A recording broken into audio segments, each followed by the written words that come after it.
ನಮಸ್ಕಾರ ವಿದ್ಯಾರ್ಥಿಗಳಿಗೆ, ಶುಭ ಮುಂಜಾನೆ. ನನ್ನ ಹೆಸರು ಅಜಿತ್, ನಾನು ನಿಮ್ಮ ಗಣಿತದ ಶಿಕ್ಷಕ. ಇವತ್ತು ಹಳೆ ಕ್ಲಾಸಲ್ಲಿ ನಾವು ನೋಡಿದ್ವಿ ಏನಂದರೆ ಪರಿಚಯ ಮಾಡ್ಕೊಂಡ್ವಿ, ವಾಸ್ತವ ಸಂಖ್ಯೆಗಳ ಪರಿಚಯ ಮಾಡ್ಕೊಂಡ್ವಿ. ಆಮೇಲೆ ಅದರದ್ದು ಲಸ ಮಸ ಕಂಡುಹಿಡಿಯೋದ್ರ ಬಗ್ಗೆ ಎಲ್ಲ ನಾವು ಅಭ್ಯಾಸ ಮಾಡಿ ನೀವು ಅದನ್ನು ತಿಳ್ಕೊಂಡಿರಿ ಅಂತ ಭಾವಿಸಿದ್ದೇನೆ. ಸೊ ಇವು ಯಾವ್ಯಾವು ಇದರಲ್ಲಿ ವಾಸ್ತವ ಸಂಖ್ಯೆ ಒಳಗೆ ಹೆಂಗಂದ್ರೆ ಯಾವ್ಯಾವು ನಾವು ನೈಸರ್ಗಿಕ ಸಂಖ್ಯೆಗಳು, ಪೂರ್ಣ ಸಂಖ್ಯೆಗಳು, ಪೂರ್ಣಾಂಕ ಸಂಖ್ಯೆಗಳು, ಅಭಾಗಲಬ್ಧ ಸಂಖ್ಯೆಗಳು, ಭಾಗಲಬ್ಧ ಸಂಖ್ಯೆಗಳು. ಸೊ ನಾವು ಈ ಪಾಠದಲ್ಲಿ ಅಭಾಗಲಬ್ಧ ಸಂಖ್ಯೆ ಮೇಲೆ ಜಾಸ್ತಿ ಒತ್ತು ಕೊಡ್ತಾ ಇದ್ದೀವಿ. ಸೊ ಈಗ ಹಿಂಗೆ ಮುಂದೆ ಹೋಗ್ತಾ ಇದ್ದೇವೆ. ಸೊ ನಾವು ಏನು ಕಲ್ತ್ವಿ, ಅಂಕಗಣಿತದ ಮೂಲ ಪ್ರಮೇಯ ಕಲ್ತೀವಿ. ಹೋಸಲಿ ಅಂಕಗಣಿತದ ಮೂಲ ಪ್ರಮೇಯ ಏನು ಹೇಳ್ತದೆ, ಯಾವುದೇ ಸ್ವಾಭಾವಿಕ ಸಂಖ್ಯೆಯನ್ನು ಅದರ ಅವಿಭಾಜ್ಯ ಅಪವರ್ತನಗಳ ಗುಣಲಬ್ಧವಾಗಿ ವ್ಯಕ್ತಪಡಿಸಬಹುದು. ಅಂದರೆ ಯಾವುದೇ ಒಂದು ಸಂಯುಕ್ತ ಸಂಖ್ಯೆ ತಗೊಳ್ರಿ, ಯಾವುದಂದ್ರೆ 253 ಇದೆ ಒಂದು ಉದಾಹರಣೆಗೆ. ಸೊ ಅದನ್ನು ಹೆಂಗೆ ನಾವು ವ್ಯಕ್ತಪಡಿಸ್ಬೋದು, 11 × 23 ಅಂತ ಮಾಡ್ಬೋದು. ಸೊ ಅದೇ ಥರ ಯಾವುದೇ ನೀವು 2, 3 ಬೇಕಾದಷ್ಟು ಅವಿಭಾಜ್ಯ ಸಂಖ್ಯೆಗಳನ್ನು ಗುಣಲಬ್ಧ ಮಾಡಿದಾಗ ನಿಮ್ಮ ಸಂಯುಕ್ತ ಸಂಖ್ಯೆ ಇರ್ತದೆ. ಇದು ಅಂಕಗಣಿತದ ಮೂಲ ಪ್ರಮೇಯ. ಇದನ್ನು ನಾವು ಹೋದ ತರಗತಿಯಲ್ಲಿ ಕಲ್ತಿದ್ದೀವಿ. ಇಲ್ಲೇ ಇವೆಲ್ಲ ನಾವು ಉದಾಹರಣೆಗಳನ್ನು ನೋಡಿದ್ವಿ. ಹಾಗೆ ಹೋಗ್ತಾ ಇದನ್ನು ನಾವು ಇನ್ನೊಂದು ಏನು ಕಲ್ತೀವಿ ಅಂದರೆ ಅಪವರ್ತನ ವೃಕ್ಷ. ಇದು ನೀವು 9ನೇ ತರಗತಿಯಲ್ಲಿ ಕಲ್ತಿದ್ದೀರಿ, ಈಗ ಮತ್ತೊಮ್ಮೆ ನಾವು ಕಲಿತಾ ಇದ್ದೀವಿ. ಸೊ ಏನಂದರೆ ಈಗ ಒಂದು ದೊಡ್ಡ ಸಂಖ್ಯೆಯನ್ನು ಹೇಗೆ ಅದನ್ನು ನಾವು ವೃಕ್ಷವಾಗಿ, ಅಪವರ್ತನ ವೃಕ್ಷವಾಗಿ ನಾವು ಅದನ್ನು ತೋರಿಸ್ಬೋದು ಅಂತ. ಇಲ್ಲಿ ನೋಡಿ 32,760 ಇದೆ. ಸೊ ಇದನ್ನೇನು ಒಂದು ಚಿಕ್ಕ ಅಭಾಗಲಬ್ಧ ಸಂಖ್ಯೆ ಯಾವುದು, 2 ಅಲ್ವಾ. ಸೊ 2ರಿಂದ ಶುರು ಮಾಡೋದು. ಸೊ 2ರಿಂದ ಶುರು ಮಾಡಿದಾಗ ಹೀಗೆ ವೃಕ್ಷ ಅದು ಎಲ್ಲಿವರೆಗೆ 2ರಿಂದ ಭಾಗ ಆಗ್ತಾ ಮಾಡ್ತಾ ಹೋಗೋದು. ಆಮೇಲೆ 2ರಿಂದ ಆಗಿಲ್ಲ ಅಂದರೆ ಮುಂದಿನದು ಯಾವುದು, 3ರಿಂದ ಮಾಡೋದು ಭಾಗಲಬ್ಧ. ಆಮೇಲೆ 5, 7. ಸೊ ಇದನ್ನು ನಾವು ಹೇಗೆ ವ್ಯಕ್ತಪಡಿಸಬಹುದು, 32,760 2 ಘಾತ 3 ಗುಣಲಬ್ಧ 3 ಘಾತ 2 ಗುಣಲಬ್ಧ 5 ಗುಣಲಬ್ಧ 7 ಗುಣಲಬ್ಧ 13 ಈ ಥರ ನಾವು ವ್ಯಕ್ತಪಡಿಸಬಹುದು. ಇದೇ ಥರ ನೀವು ಯಾವುದೇ ಸಂಯುಕ್ತ ಸಂಖ್ಯೆಯನ್ನು ವ್ಯಕ್ತಪಡಿಸಬಹುದು. ಇದು ಅಂಕಗಣಿತದ ಮೂಲ ಪ್ರಮೇಯ. ಸೊ ಇದನ್ನು ನಾವು ಕಲ್ತ್ವಿ. ಸೊ ಇಲ್ಲಿ ಇವರು ಕಾರ್ಲ್ ಫೆಡ್ರಿಚ್, ಇವರು ಅಂಕಗಣಿತದ ಅವರು ಒಬ್ಬರ ದೊಡ್ಡ ವಿಜ್ಞಾನಿ. ಸೊ ಹೀಗೆ ಮುಂದೆ ಹೋಗ್ತಾ ನಾವು ಇದನ್ನು ಹೇಗೆ ವ್ಯಕ್ತಪಡಿಸಬಹುದು, ಸಾಮಾನ್ಯವಾಗಿ ಅಂದರೆ ಇನ್ ಜನರಲ್. ಈಗ ಸಂಯುಕ್ತ ಸಂಖ್ಯೆ ಎಕ್ಸ್ ಅಂತ ತೊಗೊಂಡ್ರೆ, ಸೊ ನಾವು ಅದನ್ನು x = P1 P2 P3 Pn ವರೆಗೆ ಹಾಗೆ ಬರಿತಾ ಹೋಗ್ಬೋದು. ಸೊ ಅದು ಒಂದೇ ಥರ ಇರ್ಬೋದು, ಬೇರೆ ಬೇರೆ ಇರ್ಬೋದು, P1 P2 ಆ ಥರ. ಸೊ ಇದನ್ನು ನಾವು ಹೇಗೆ ಬೇಕಾದರೂ ಬರಿಬೋದು, P2 ಮೊದಲು ಬರಿಬೋದು, P1 ಮೊದಲು ಬರಿಬೋದು, ಆ ಥರ. ಸೊ ಹೀಗೆ ಹೋಗ್ತಾ ಮುಂದೆ ನಾವು ಇನ್ನೊಂದು ಉದಾಹರಣೆಯನ್ನು ಮಾಡಿದ್ವಿ. ಏನಂದರೆ 4 ಘಾತ n ಈ ರೀತಿಯ ಸಂಖ್ಯೆಗಳನ್ನು ನೋಡಿದರೆ ಇದರ ಕೊನೆಯ ಅಂಕೆ ಅಂದರೆ ಯಾವುದು 0ಯಿಂದ ಕೊನೆಗೊಳ್ತದೆ ಇಲ್ಲೋ ನಾವು ಪರೀಕ್ಷಿಸೋದು. ಹೆಂಗೆ ಪರೀಕ್ಷಿಸೋದು, ಸೊ ನಾವು ಈಗ 0ಯಿಂದ ಯಾವುದೇ ಸಂಖ್ಯೆ 0ಯಿಂದ ನಾವು ಅದು ಕೊನೆಗೊಳ್ಳಬೇಕಂದ್ರೆ ಎದರಲ್ಲಿ ಅದು ಭಾಗ ಆಗಬೇಕಾಗ್ತದೆ, 2 ಮತ್ತು 5. ಯಾಕಂದರೆ ಚಿಕ್ಕ ಸಂಖ್ಯೆ ಅಂದರೆ 10, 2 ಮತ್ತು 5 ಅದರ ಅವಿಭಾಜ್ಯ ಅಪವರ್ತನಗಳು. ಆ ಥರ ನಾವು ಅದನ್ನು ಪರೀಕ್ಷಿಸಬೇಕು. ಈಗ 4 ನಾವು ಹೆಂಗೆ ವ್ಯಕ್ತಪಡಿಸ್ಬೋದು, 2 × 2 ಅಂದರೆ 2 ಘಾತ 2 ಅಂತ ಮಾಡಿ 2 ಘಾತ 2 ಗುಣಲಬ್ಧ n 2n ಅಂತ ಈ ಥರ. ಸೊ ಈಗ ಅವಿಭಾಜ್ಯ ಅಪವರ್ತನ ಎಷ್ಟಾಯಿತು, ಕೇವಲ 2 ಮಾತ್ರ ಇದೆ, 5 ಇಲ್ಲ. ಸೊ ಹೀಗಾಗಿ ಇದನ್ನು ನಾವೇನು ಹೇಳ್ಬೋದು, ಇದು 0ಯಿಂದ ಕೊನೆಗೊಳ್ಳೋದು ಯಾವುದೇ nದ ಮೌಲ್ಯಕ್ಕೆ. ಅಂದರೆ ನೈಸರ್ಗಿಕ ನಂಬರ್ ಯಾವುದೇ, ಇದು ಸಂಖ್ಯೆ ಯಾವುದೇ ಇರ್ಬೋದು n, ಅದಕ್ಕೆ 4 ಘಾತ n 0ಯಿಂದ ಕೊನೆಗೊಳ್ಳುವುದಿಲ್ಲ. ಅರ್ಥ ಆಯಿತು ವಿದ್ಯಾರ್ಥಿಗಳೇ. ಸೊ ಇದನ್ನೆಲ್ಲ ನಾವು ಹಿಂದಿನ ಕ್ಲಾಸಲ್ಲಿ ಕಲ್ತಿದ್ದೀವಿ. ಸೊ ಈಗ ಇನ್ನೊಂದು ಉದಾಹರಣೆ. ಸೊ ಈಗ ನಾವು ಲಸ ಮತ್ತು ಮಸ ಅಂದರೆ ನಾವು 9ನೇ ತರಗತಿ ತನಕ ಕಲ್ತಿದ್ದೀವಿ. ಸೊ ಲಸ ಅಂದರೆ ಲಘುತ್ತಮ ಸಾಮಾನ್ಯ ಅಪವರ್ತ್ಯ, ಅಂದರೆ ಇಂಗ್ಲೀಷ್ನಲ್ಲಿ LCM ಅಂತ ಹೇಳ್ತೀವಿ. ಅದೇ ಥರ ಮಸ ಅಂದರೆ ಮಹತ್ತಮ ಸಾಮಾನ್ಯ ಅಪವರ್ತನ. ಸೊ ಇದನ್ನು ಹೆಂಗೆ ಕಂಡುಹಿಡಿಯೋದು, ಅಪವರ್ತನದಿಂದ ಏನೋ ಅವಿಭಾಜ್ಯ ಅಪವರ್ತನದಿಂದ ಹೆಂಗೆ ಕಂಡುಹಿಡಿಯೋದು ಅದನ್ನು ಕಲ್ತೀವಿ. ಅದು ಹೇಗೆ ಅಂದರೆ ಅದನ್ನು ಈಗ ಒಂದು ಉದಾಹರಣೆಯೊಂದಿಗೆ ಇದನ್ನು ನೋಡ್ಬೋದು. 6ಅನ್ನು ಹೆಂಗೆ ವ್ಯಕ್ತಪಡಿಸ್ಬೋದು ನಾವು, 2 × 3 2 ಒಂದು ಸಲ ಬಂದಿದೆ, 3 ಒಂದು ಸಲ ಬಂದಿದೆ, 2 ಮತ್ತು 3 ಅವಿಭಾಜ್ಯ ಅಪವರ್ತನಗಳು. ಮತ್ತು 20ಅನ್ನು ಹೇಗೆ ನಾವು ವ್ಯಕ್ತಪಡಿಸಬಹುದು, 2 × 2 × 5 2 ಎಷ್ಟು ಸಲ ಬಂದಿದೆ, 2 ಸಲ ಬಂದಿದೆ, 2 ಘಾತ 2 ಮತ್ತು ಇಂಟು ಅಂದರೆ ಗುಣಲಬ್ಧ 5. ಸೊ ಇದರಲ್ಲಿ ಇದಕ್ಕೆ ಒಂದು ಸೂತ್ರ ಇದೆ. ಏನು ಸೂತ್ರ, ಮಸ ಹೆಂಗೆ ಕಂಡುಹಿಡಿಯೋದಂದರೆ ದತ್ತ ಸಂಖ್ಯೆಗಳಲ್ಲಿನ ಅತ್ಯಂತ ಕಡಿಮೆ ಘಾತವನ್ನು ಹೊಂದಿರುವ ಪ್ರತಿ ಸಾಮಾನ್ಯ ಅವಿಭಾಜ್ಯ ಅಪವರ್ತನಗಳ ಗುಣಲಬ್ಧ, ಇದು ಮಸ. ಮತ್ತು ಲಸ ಹೆಂಗೆ ಕಂಡುಹಿಡಿಯೋದು, ದತ್ತ ಸಂಖ್ಯೆಗಳಲ್ಲಿನ ಅಂದರೆ ಕೊಟ್ಟಿರೋ ಸಂಖ್ಯೆಗಳಲ್ಲಿನ ಅತ್ಯಂತ ಹೆಚ್ಚು ಘಾತವನ್ನು ಹೊಂದಿರುವ ಪ್ರತಿ ಅವಿಭಾಜ್ಯ ಅಪವರ್ತನ. ಪ್ರತಿ ಮಸ ಸಾಮಾನ್ಯ, ಲಸ ಪ್ರತಿ. ಸೊ ಅದನ್ನು ನಾವು ನೋಡಿದಾಗ ಈಗ ಏನೇನಾಗುತ್ತೆ, 6 ಮತ್ತು 20ರಲ್ಲಿ ಅತ್ಯಂತ ಕಡಿಮೆ ಘಾತವನ್ನು ಪ್ರತಿ ಸಾಮಾನ್ಯ ಅವಿಭಾಜ್ಯ ಯಾವುದು, 2 ಮಾತ್ರ. ಸೊ 2 ಮಾತ್ರ. ಸೊ 6 ಮತ್ತು 20ರ ಮಸ 2 ಆಗುತ್ತೆ. ಮತ್ತು ಲಸ ಏನಾಗುತ್ತೆ, ಪ್ರತಿ ಬರಬೇಕು, ಪ್ರತಿ ಸಾಮಾನ್ಯ ಅಪವರ್ತನ ಯಾವ್ಯಾವಿದೆ, 2 ಇದೆ, 3 ಇದೆ, 5 ಇದೆ. ಮತ್ತು ಹೆಚ್ಚು ಸಲ ಯಾವುದು ಎಷ್ಟು ಸಲ ಬಂದಿದೆ ಅದನ್ನು ನಾವು ನೋಡಬೇಕಾಗುತ್ತೆ. ಸೊ ಈಗ 2 ಹೆಚ್ಚು ಸಲ 20ರಲ್ಲಿ ಎಷ್ಟು ಬಂದಿದೆ, ಅದು 2 ಸಲ ಬಂದಿದೆ. ಸೊ ಅದನ್ನು 2 ಘಾತ 2 ಮತ್ತು 3 ಹೆಚ್ಚಂದರೆ ಒಂದೇ ಸಲ ಬಂದಿದೆ, 3 ಗುಣಲಬ್ಧ 3, 5 ಒಂದು ಸಲ ಬಂದಿದೆ. ಸೊ ಇವನ್ನೆಲ್ಲ ನಾವು ಗುಣಾಕಾರ ಮಾಡಿದಾಗ ನಮಗೆ 60 ಬರ್ತದೆ. ಸೊ ಮಸ 2 ಲಸ 60. ಈ ಥರ ನೀವು ಮಾಡೋದು, 2 ಸಂಖ್ಯೆಗಳದ್ದು ಈ ಥರ ಮಾಡೋದು. ನಮಗೆ ಈ ತರಗತಿಯಲ್ಲಿ 2 ಸಂಖ್ಯೆಗಳ ತನಕ ಅಷ್ಟೇ ಇದೆ. ಹಾಗೆ ಹೋಗ್ತಾ ಇದು ಒಂದು ಸೂತ್ರ, 2 ಸಂಖ್ಯೆಗಳು ಮತ್ತು ಲಸ ಮಸ ನಡುವಿನ ಒಂದು ಸೂತ್ರ ಏನಪ್ಪಾ ಅಂದರೆ, ಯಾವುದೇ 2 ಧನ ಪೂರ್ಣಾಂಕ ಎ ಮತ್ತು ಬಿಗಳಿಗೆ ಮಸ ಮತ್ತು ಲಸ ಸಮವಿರುತ್ತದೆ. ಅದಕ್ಕೆ ಎ ಮತ್ತು ಬಿ ಅಂದರೆ ಈಗ ನೋಡಿ, ಎ ಮತ್ತು ಬಿ ದ ಮಸ ಗುಂಡ್ಲೆ ಎ ಮತ್ತು ಬಿ ದ ಲಸ is equal to A into B, A ಗುಣಲಬ್ಧ ಬಿ. ಸೊ ಇದನ್ನು ಆಧರಿಸಿ ನಾವು ಕೆಲವೊಂದು ಉದಾಹರಣೆಗಳನ್ನು ನೋಡ್ಬೋದು. ಉದಾಹರಣೆ ಯಾವುದಿದು, 3ನೇ ಉದಾಹರಣೆ, 96 ಮತ್ತು 404ರ ಮಸವನ್ನು ಅವಿಭಾಜ್ಯ ಅಪವರ್ತನದಿಂದ ಕಂಡುಹಿಡಿಯಬೇಕು ಮೊದಲೇ. ಆಮೇಲೆ ಈ ಸೂತ್ರವನ್ನು ಉಪಯೋಗಿಸಿ ಲಸ ಕಂಡುಹಿಡಿಬೇಕು. ಹೆಂಗೆ ಮಾಡೋದು, ಸೊ 96ರ ಅವಿಭಾಜ್ಯ ಅಪವರ್ತನ ಯಾವ್ಯಾವ ಬರ್ತದೆ, 2 5 ಸಲ ಬರ್ತದೆ, ಅಂದರೆ 2 ಘಾತ 5, 3 ಒಂದು ಸಲ ಬರ್ತದೆ. 2 ಘಾತ 5 ಇಂಟು ಅಂದರೆ ಗುಣಲಬ್ಧ 3. 404 ಹೆಂಗೆ ವ್ಯಕ್ತಪಡಿಸ್ಬೋದು ನಾವು, 2 ಘಾತ 2 ಗುಣಲಬ್ಧ 101. ಇದೆಲ್ಲ ನಾವು ಗುಣಲಬ್ಧ ಮಾಡಿದಾಗ 404 ಬರ್ತದೆ. ಸೊ ಇದನ್ನು ನಾವು ಅವಿಭಾಜ್ಯ ಅಪವರ್ತನ ರೂಪದಲ್ಲಿ ವ್ಯಕ್ತಪಡಿಸಿದ್ದೀವಿ. ಸೊ ಈಗ ನಾವು ಈಗೇನು ಕಂಡುಹಿಡಿಯೋಣ, ನಾವು ಮಸ ಕಂಡುಹಿಡಿಯೋಣ ಮೊದಲು ಅವಿಭಾಜ್ಯ ಅಪವರ್ತನಗಳ ಪದ್ಧತಿಯಲ್ಲಿ. ಸೊ ಈಗೇನು ನಾವು ಸೂತ್ರದ ಪ್ರಕಾರ ಏನು ಮಾಡ್ಬೇಕು, ನಾವು ಸಾಮಾನ್ಯ ಅಪವರ್ತನಗಳು ಯಾವವೇ ನೋಡ್ಬೇಕು. ಮೊದಲು ಸಾಮಾನ್ಯ ಅಪವರ್ತನ ಯಾವುದಿದೆ, 2 ಮಾತ್ರ ಇದೆ, 3 ಇಲ್ಲ. 2ರಲ್ಲಿ 3 ಇಲ್ಲ, 2ರಲ್ಲಿ 101 ಇಲ್ಲ. ಸೊ 2 ಇದೆ, 2 ಬರ್ಕೊಂಡು ಕಡಿಮೆ ಯಾವುದರಲ್ಲಿ ಬಂದಿದೆ. ಈಗ ನೋಡಿ 404ರಲ್ಲಿ ಎಷ್ಟು ಸಲ ಬಂದಿದೆ, 2 ಸಲ ಬಂದಿದೆ. ಸೊ ಅದನ್ನು 2 ಘಾತ 2 ಬರೋದು. ಏನು ಉತ್ತರ, 2 ಘಾತ 2 4. ಸೊ ಹೀಗಾಗಿ ಮಸ ಬಂದು 4. ಎದುರದು 96 ಮತ್ತು 404ರ ಮಸ 4. ಸೊ ಈಗ ಇನ್ನೊಂದು ನಮಗೆ ಸೂತ್ರ ಇದೆ, ಏನು, ಮಸ ಮತ್ತು ಲಸಗಳ ಗುಣಲಬ್ಧ 2 ಸಂಖ್ಯೆಗಳ ಗುಣಲಬ್ಧಕ್ಕೆ ಸಮ ಇರುತ್ತದೆ. ಅದನ್ನು ಉಪಯೋಗಿಸೋಣ. ಇಲ್ಲಿ ನೋಡಿ, ಲಸ 96 404 ಇಸ್ ಈಕ್ವಲ್ ಟು ಸಮ 96 ಗುಣಲಬ್ಧ 404 ಭಾಗಾಕಾರ ಮಸ. ಇದನ್ನು ಮಾಡಿದಾಗ 96 ಗುಣಲಬ್ಧ 404 ನಮಗೆ ಮಸ ಗೊತ್ತಿದೆ ಅಲ್ವಾ. 96 ಇಂಟು 404 ಭಾಗಲಬ್ಧ 4. ಇದನ್ನು ನಾವು ಸರಳೀಕರಿಸಿದಾಗ ಎಷ್ಟು ಬರ್ತದೆ ನಮಗೆ, 9690. ಈ ಥರ ಮಾಡೋದು. ಇದೇ ಥರ ನಾವು 3 ಅಂಕೆಗಳನ್ನು ಮಾಡೋಣ. 3 ಅಂಕೆಗಳಲ್ಲಿ ಮಾಡಿ ನೋಡೋಣ. ಉದಾಹರಣೆ 4, 6 72 120.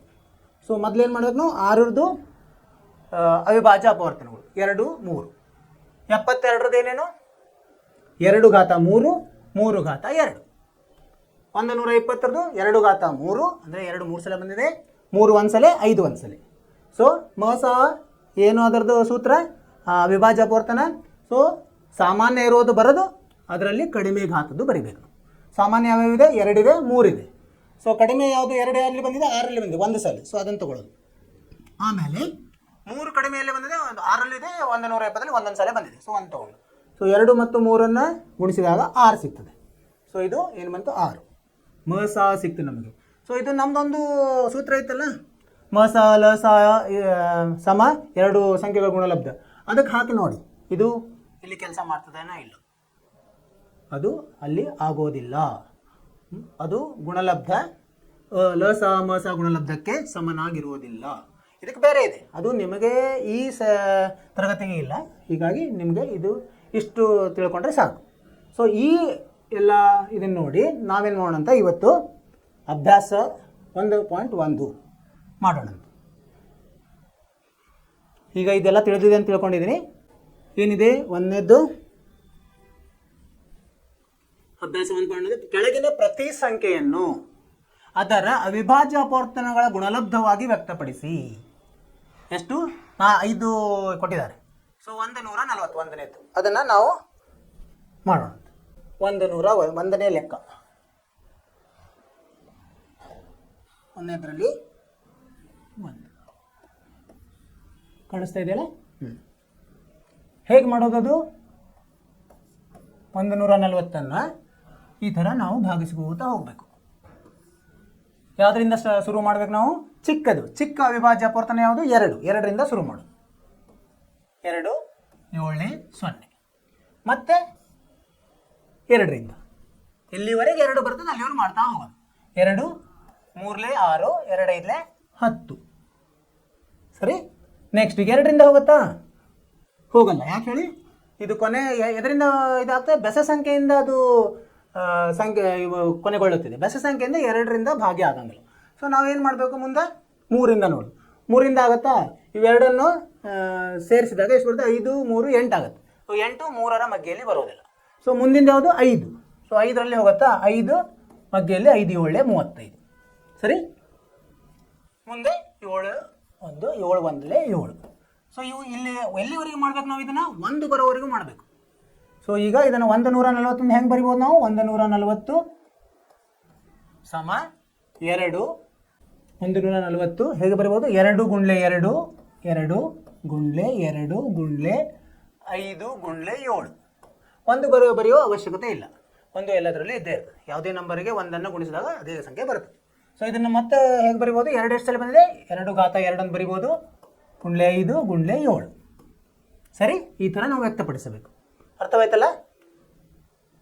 ಆಯ್ತು. ಇದೇ ಥರ ನಾವು ಮುಂದಿನ ಪ್ರಶ್ನೆಗೆ ಹೋಗೋಣ. 156 ಇದೆ. 156 ಎರಡನೇ ಲೆಕ್ಕ. 156 ಇಲ್ಲಿಯೂ ಸಹ ನಾವು ಮೊದಲು 2ರಿಂದ ಶುರು ಮಾಡೋದು. ಯಾಕಂದರೆ ಕೊನೆ 156 ಕೊನೆಗೊಳ್ಳುವುದು ಎದರಿಂದ? ಸಮ ಸಂಖ್ಯೆಯಿಂದ. ಸೊ 2ರಿಂದ ಭಾಗ್ಯ ಆಗ್ತದೆ. 2 7 14 1 ಉಳಿತು 2 8. ಮತ್ತೆ 2ರಿಂದ ಭಾಗಿಸೋಣಂತೆ. 2 3 6 2 9 18. ಈ 39 2ರಿಂದ ಹೋಗುತ್ತಾ? ಇಲ್ಲ. ಯಾಕಂದರೆ ಬೆಸ ಸಂಖ್ಯೆ. 3ರಿಂದ ಹೋಗುತ್ತಾ? ನಾವು ಚೆಕ್ ಮಾಡೋಣ. 9 3 ಕೂಡಿಸಿದ್ರೆ ಏನು ಬರುತ್ತೆ? 12 ಬರುತ್ತೆ. 12 3ರ ಮಗ್ಗೆಯಲ್ಲಿ ಇದೆ. ಸೊ 3ರಲ್ಲಿ 3 1 3 3. ಈಗ ಮುಂದೆ 13 ಅದೇ ಒಂದು ಅವಿಭಾಜ್ಯ ಸಂಖ್ಯೆ. ಹೀಗಾಗಿ 13 1. ಸೊ 1 ಬಂದು ಕೊನೆಗೆ 1ರಿಂದ ಕೊನೆಗಳು. ಸೊ ಇದು ನಾವು ಬರೀಲಿಕ್ಕೆ ಅಡ್ಡಿಲ್ಲ. ಈಗ 156 ಸಮ 2 ಗುಂಡ್ಲೆ 2 ಗುಂಡ್ಲೆ 3 ಗುಂಡ್ಲೆ 13. ಅಥವಾ 2 ಸಲ ಬಂದಿದೆ, 2 ಸಲ ಬಂದಿದೆ. Into 3 into 13. ಈ ಥರ ಉತ್ತರ. ಸರಿ. ಮುಂದಿನ ಲೆಕ್ಕಕ್ಕೆ ಹೋಗೋಣ. ಮುಂದಿನ ಏನಿದೆ? 3825 ಮೂರನೇ ಲೆಕ್ಕ.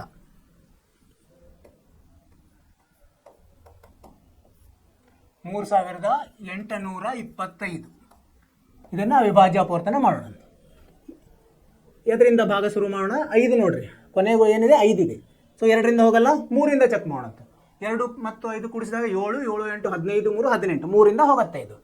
ಸೊ ಇದನ್ನು 3ರಿಂದ ಭಾಗಿಸಿದಾಗ 3 1 3 2 6 2 ಉಳಿತು 3 7 21 3 5.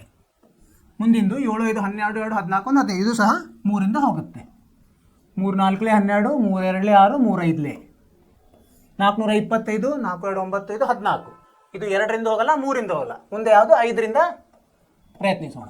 5 8 40 5 5. ಮುಂದೆ ಇದು ಮತ್ತೆ 3 2 3ರಿಂದ ಹೋಗಲ್ಲ.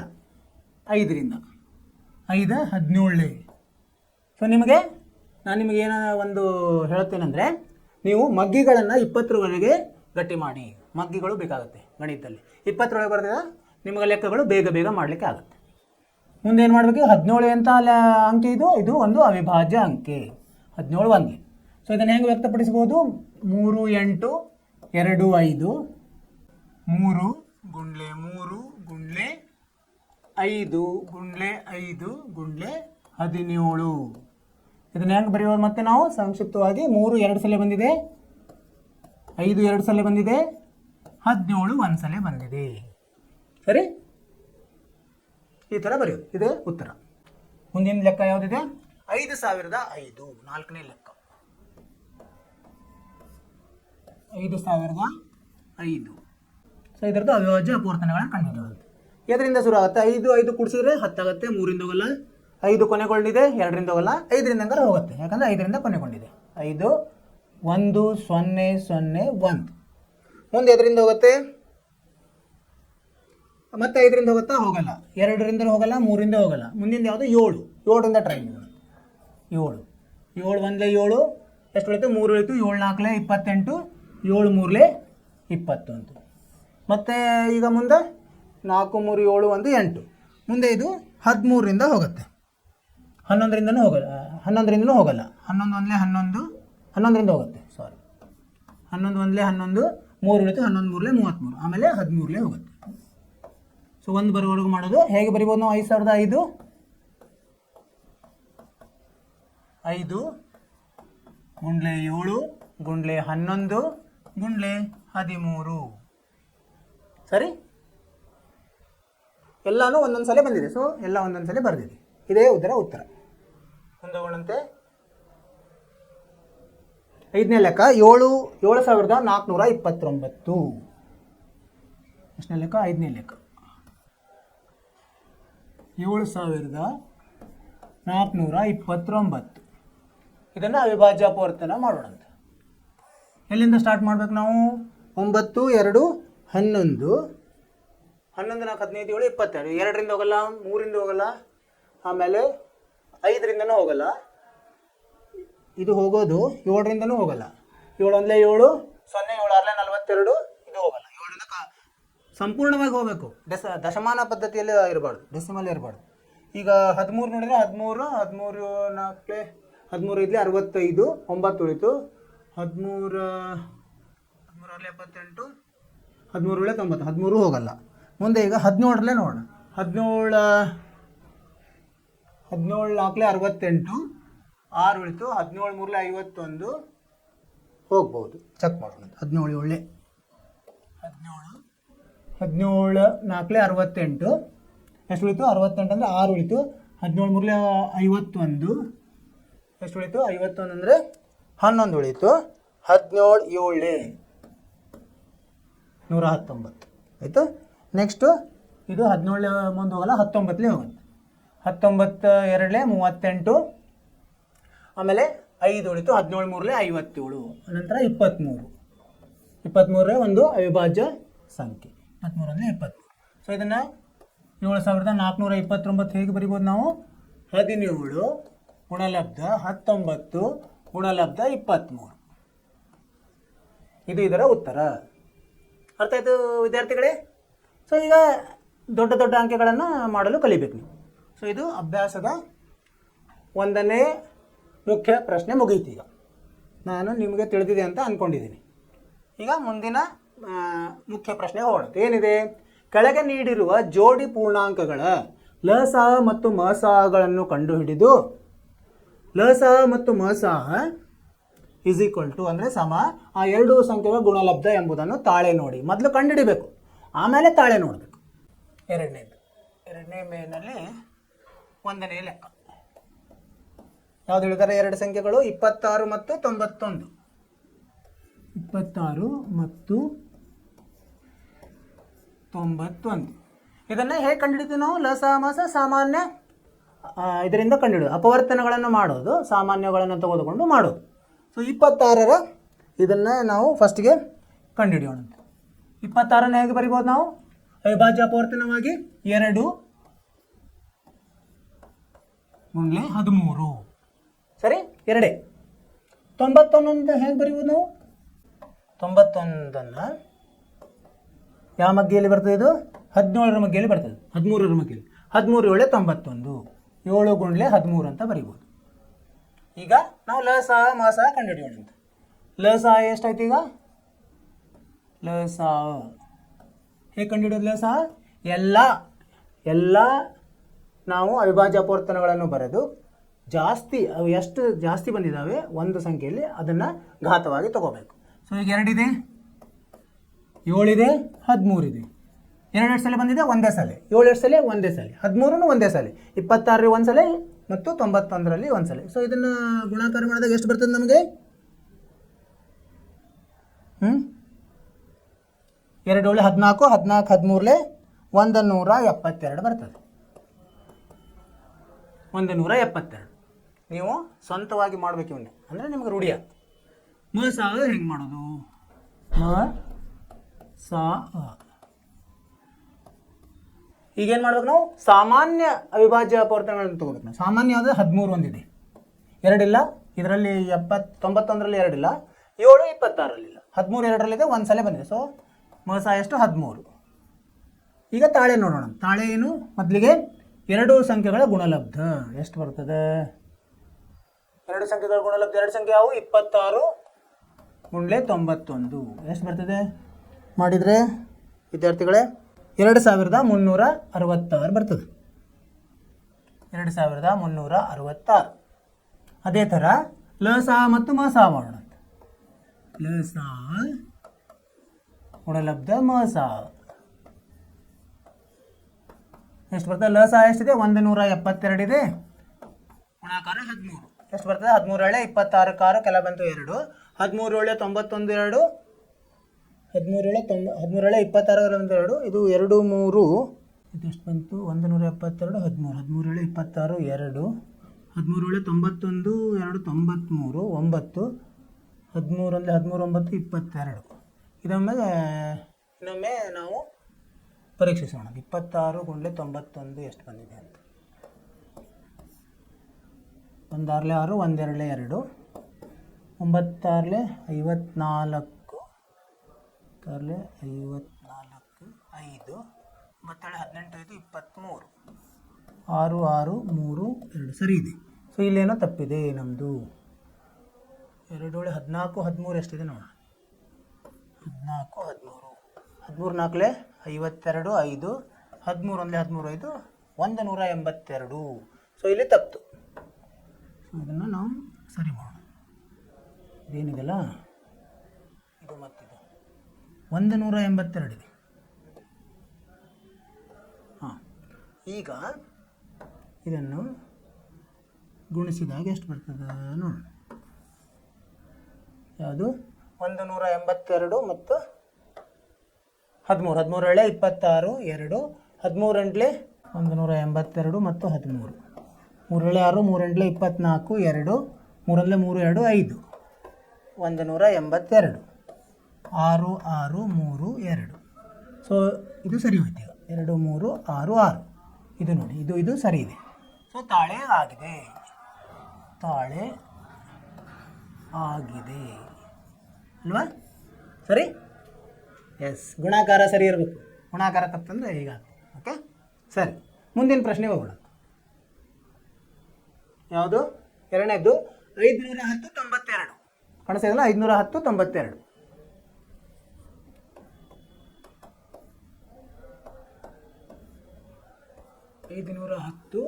ಮತ್ತು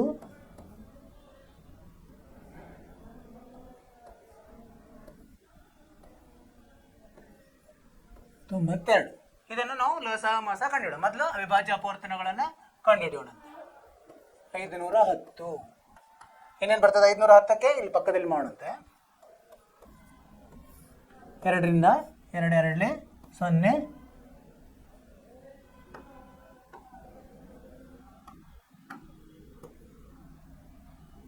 2 2 4 1 ಉಳಿತು, 2 5 10, 2 5 10. ಮತ್ತೆ ಈಗ 5 5 10 12, 3ರಿಂದ ಹೋಗುತ್ತೆ. 3 8 24, 3 5 15, ಮತ್ತು 5 ರಿಂದ 5 17, ಮತ್ತು 17 1. ಸೊ ಇದು ಯಾವ್ಯಾವ ಬಂತು? 2 ಗುಂಡ್ಲೆ 3 ಗುಂಡ್ಲೆ 5 ಗುಂಡ್ಲೆ 17. 92ರದ್ದು ಮಾಡೋಂತಿಲ್ಲಿ ಪಕ್ಕದಲ್ಲಿ. 2 ಕಾಣಿಸ್ತಾ ಇದೆಯಲ್ಲ? 2 46, 2 23, 23 1. 23 ಅವಿಭಾಜ್ಯ ಸಂಖ್ಯೆ. ಸೊ ಹೆಂಗೆ ಬರಿಬೋದು ನಾವು 92ಅನ್ನು? 2 ಗುಂಡ್ಲೆ 23 ಅಥವಾ 2 ಘಾತ 2 23. ಸರಿ, ಈಗ ಲಸ ಕಂಡಿಡೋಣ. ಲಸ ಎಷ್ಟಿದೆ? ಎಲ್ಲ ಅವಿಭಾಜ್ಯ ಅಪವರ್ತನಗಳನ್ನು ಬರೀಬೇಕು. 2 ಇದೆ, 3 ಇದೆ, 5 ಇದೆ, 17 ಇದೆ ಮತ್ತು 23 ಇದೆ. 2 ಜಾಸ್ತಿ ಸಲ ಎಲ್ಲಿ ಬಂದಿದೆ? 92ರಲ್ಲಿ 2 ಸಲ ಬಂದಿದೆ. 2 ಬರೆಯೋಣ. 3 ಒಂದೇ ಸಲ, 5 ಒಂದು ಸಲ, 17 23. ಇವನ್ನೆಲ್ಲ ಗುಣಲಬ್ಧ ಮಾಡಿದಾಗ ಎಷ್ಟು ಬರ್ತದೆ ನಮ್ಗೆ? ಲಸ ನಮಗೆ 23,460 ಬರ್ತದೆ. 23,460. ಅದೇ ಥರ ಮ ಸ ಕಂಡುಹಿಡಿಯೋಣಂತೆ. ಮ ಸ ಎಷ್ಟು ಬರ್ತದೆ? ಸಾಮಾನ್ಯ ಇರುವುದನ್ನು ಬರೀಬೇಕು ನಾವು. ಸಾಮಾನ್ಯ ಯಾವುದಿದೆ? 2 ಇದೆ. ಮತ್ತು ಯಾವುದಿದೆ? ಯಾವುದಿಲ್ಲ. ದೇಹ ಮತ್ತು ಯಾವುದು? ಯಾವುದೂ ಇಲ್ಲ. ಸೊ ಮ ಸ 2. ಈಗ ತಾಳೆ ನೋಡೋಣಂತ. ತಾಳೆ 2 ಸಂಖ್ಯೆಗಳ ಗುಣಲಬ್ಧ 510 ಗುಣಲಬ್ಧ 92. ಎಷ್ಟು ಬರ್ತದೆ? ಇಲ್ಲಿ ಮಾಡೋಣ. 510 ಗುಂಡ್ಲೆ 92 ಎಷ್ಟು ಬಂತು? 2 0 0, 2 1 2, 2 5 10, 9 ಪೂಜೆಗೆ ಪೂಜೆ, 9 1 9, 9 5 45, 0 2 9 6 4, 46,920 ಬಂತು. ಈಗ ಲಸ ಮಸವನ್ನು ಗುಣಿಸೋಣಂತೆ. ಲಸ ಗುಣಲಬ್ಧ ಮಸ ಎಷ್ಟು ಬಂತು? 23,460 ಗುಂಡ್ಲೆ 2 ಎಷ್ಟು ಬರ್ತದೆ? 2 0 0, 2 6 12, ಕೈಲ 1, 2 4 8 1 9, 2 3 6, 2 4 ನೋಡಿ 2 ಒಂದೇ ಬಂತು. ಸೊ ತಾಳೆ ಆಗಿದೆ. ಸರಿ, ತಾಳೆ ಆಗಿದೆ. ಯಾವುದಾಯ್ತು ಈಗ? 2ನೇದಾಯ್ತು. 3ನೇದು ಮಾಡೋಣ. 3ನೇದು 336 54.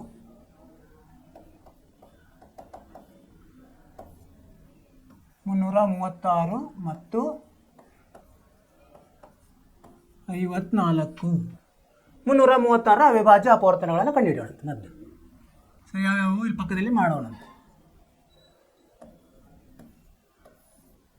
ಮೊದಲ 2ರಿಂದ ಭಾಗಿಸೋಣಂತೆ.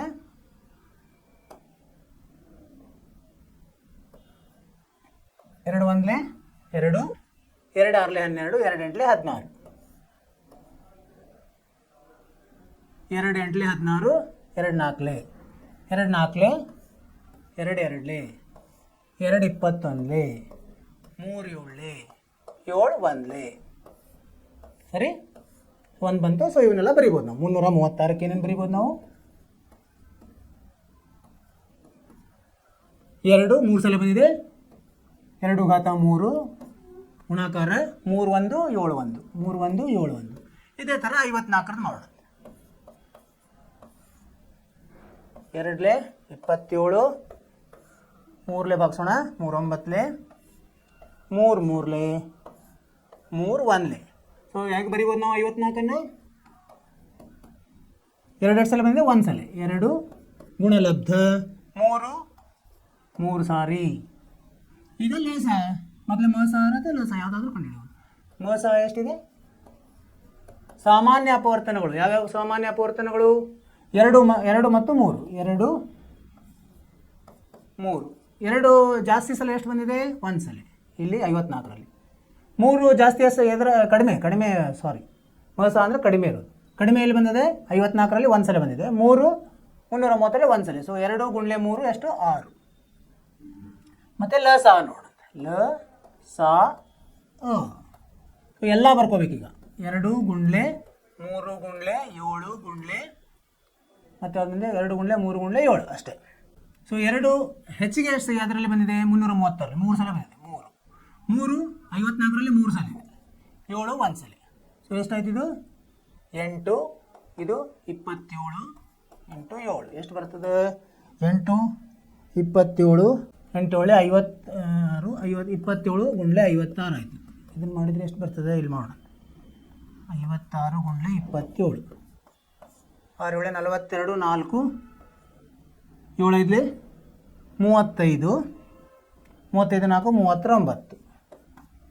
39, 2 6 12, ಕೈಲ 1 2 10 1 11 ಕೂಡಿಸಿದ್ರೆ 2 11 5 1 1552 12. ಸೊ ಈಗ ಎರಡು ಸಂಖ್ಯೆಗಳ ಗುಣಲಬ್ಧ ಮಾಡಿದರೆ ಎಷ್ಟು ಬರ್ತದೆ ನೋಡಿ. ತಾಳೆ ಮಾಡೋಣ. ತಾಳೆ 336 ಗುಂಡ್ಲೆ 54 ಎಷ್ಟು ಬಂತು? 336 ಮತ್ತು 54 ಗುಣಿಸಿದಾಗ 18,144 ಬರ್ತದೆ. 18,144. ಅದೇ ಥರ ಮ ಸ ಲ ಸ ಗುಣಿಸಿದ್ರೆ ಮ ಸ ಗುಣಲಬ್ಧ ಲ ಸ ಏನಿದೆ? ಮ ಸ 6 ಇದೆ, ಲ ಸ ಎಷ್ಟಿದೆ? 1512. ಇವೆರಡು ಗುಣಿಸಿದ್ರೆ ಎಷ್ಟು ಬರ್ತದೆ? 136 54. ಇದು ಲ ಸ ಎಷ್ಟು ಬಂತು?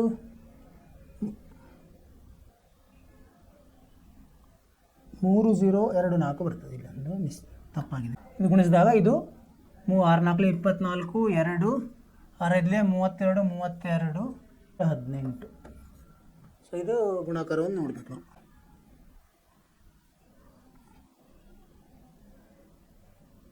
6 4 24 2 6 30 2 3 6 0 3. ಇದೊಂದು ಚೆಕ್ ಮಾಡೋಣಂತೆ.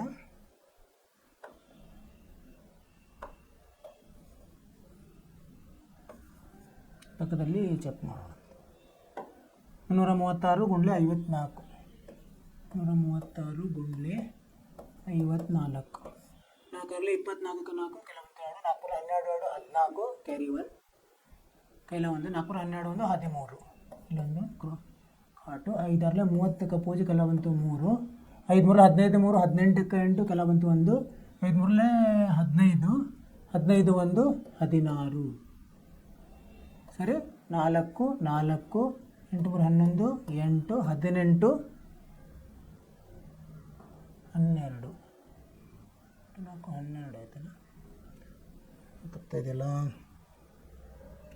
8 6 24 ಕೆಲವೊಂದು 2 6 3 4 12 2 14 ಕೆಲವೊಂದು 4 12 1 13. ಸರಿ ಇದೆ.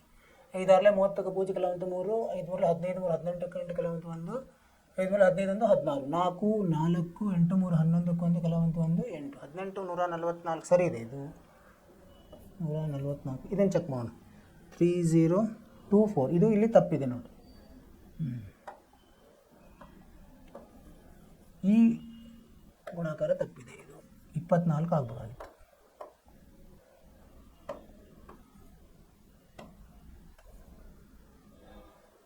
ಇಲ್ಲಿ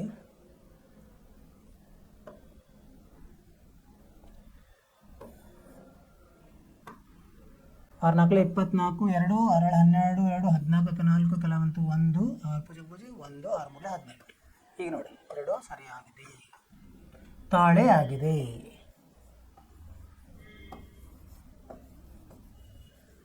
ಸರಿನಾ? ಲೆಕ್ಕ ಮಾಡ್ತಾ ಹೋದಂಗೆ ತಪ್ಪುಗಳಾಗ್ತಾ ಸರಿ ಮಾಡ್ತಾ ಹೋಗೋದು, ಅಂದರೆ ತಾಳೆ ಆಗತ್ತೆ. ಎರಡು ಸಂಖ್ಯೆಗಳ ಗುಣಲಬ್ಧ ಅವುಗಳ ಲ ಸ ಮತ್ತು ಮ ಸಗಳ ಗುಣಲಬ್ಧಕ್ಕೆ ಸರಿಯಾಗಿರುತ್ತದೆ. ಇದು ತಾಳೆ. ಎರಡನೇದ್ದು ನಾವು ಈಗ ಕಂಪ್ಲೀಟ್ ಅಂದರೆ ಪೂರ್ತಿ ಮಾಡಿದ್ವಿ. ಈಗ ಮೂರನೇದ್ದು ಏನು ಹೇಳ್ತದೆ? ಕೆಳಗಿನ ಪೂರ್ಣಾಂಕಗಳ ಲ ಸ ಮತ್ತು ಮ ಸಗಳನ್ನು ಅವಿಭಾಜ್ಯ ಅಪವರ್ತನ ವಿಧಾನದಿಂದ ಕಂಡುಹಿಡಿಯೋದು. ಅಂದರೆ 3 ಹೇಳಿದ್ದಾರೆ, ಕಂಡುಹಿಡಿಯೋದು ಅಂದರೆ ನಾವು ಬೇರೆ ಬೇರೆ ಆಗೇನೆ ಕಂಡುಹಿಡಿಬೇಕು. ಇದರಲ್ಲಿ ಈ ಸೂತ್ರ ಬರೋದಿಲ್ಲ. ಮೂರನೇದ್ದು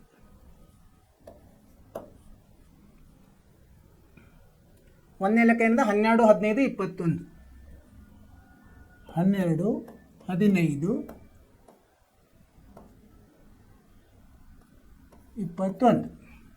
ಇದು ಹೆಂಗೆ ಅವಿಭಾಜ್ಯ ಅಪವರ್ತನಗಳು ಮಾಡೋಣ ಅಂತ. ಈಗ 12ರದ್ದು ಏನು ಬರುತ್ತೆ?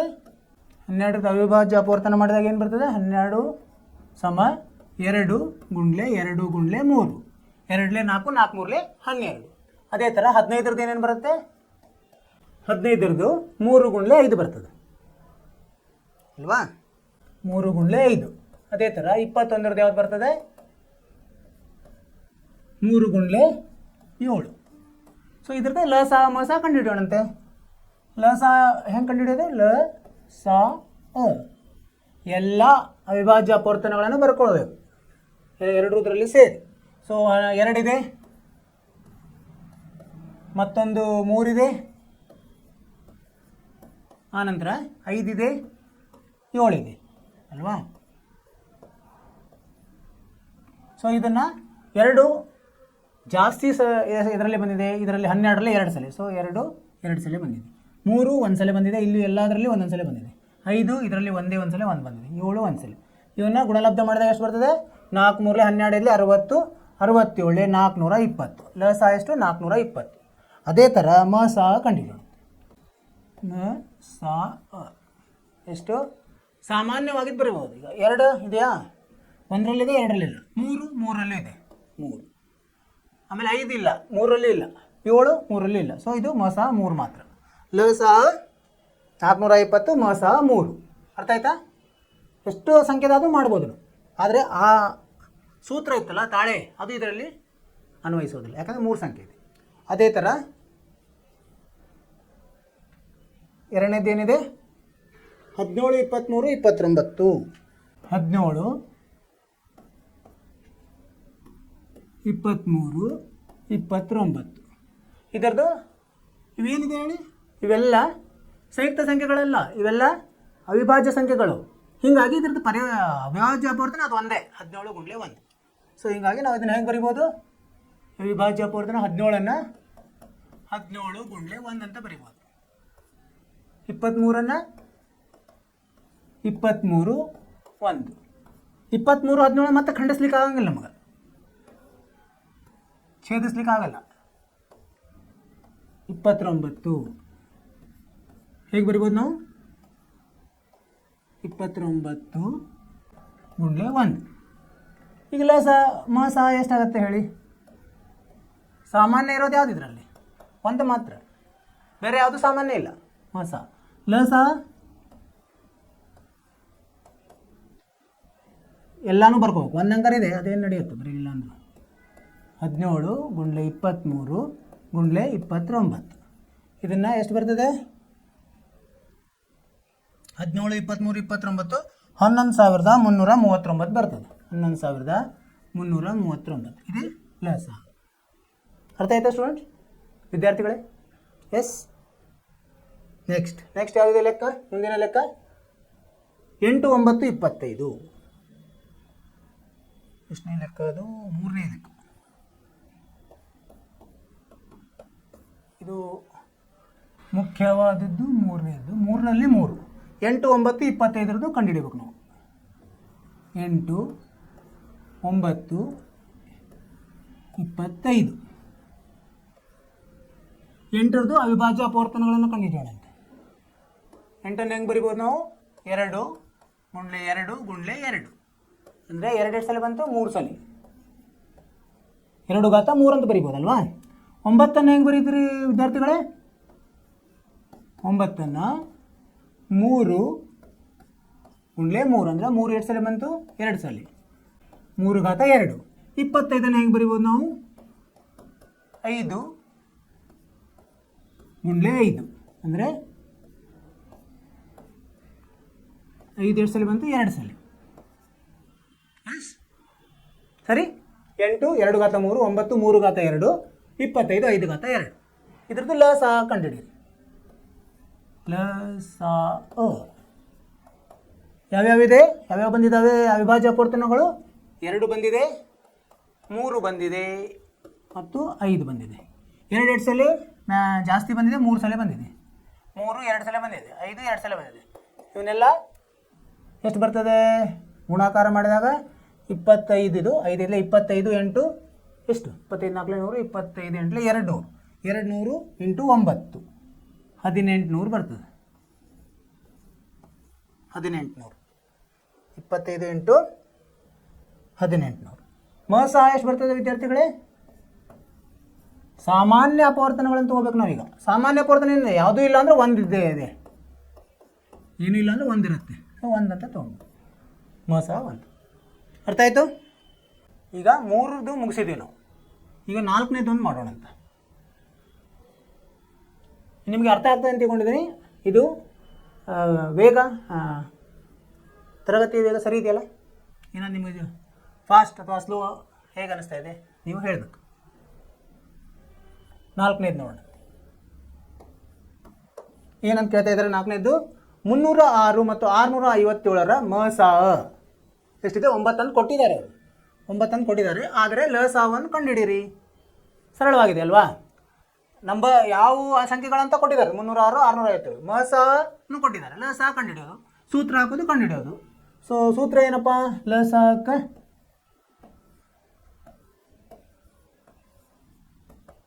ಏನು? ಎರಡು ಸಂಖ್ಯೆಗಳ ಗುಣಲಬ್ಧ. ಎರಡು ಸಂಖ್ಯೆಗಳ ಗುಣಲಬ್ಧ. ಎರಡು ಸಂಖ್ಯೆ ಇದ್ದರೆ ಮಾತ್ರ ಇದನ್ನು ನಾವು ಅನ್ವಯಿಸ್ಲಿಕ್ಕೆ ಸಾಧ್ಯ. 3 ಇದ್ರೂ ಆಗಲ್ಲ. ಇದು ಭಾಗಲಬ್ಧ ಮ.ಸ.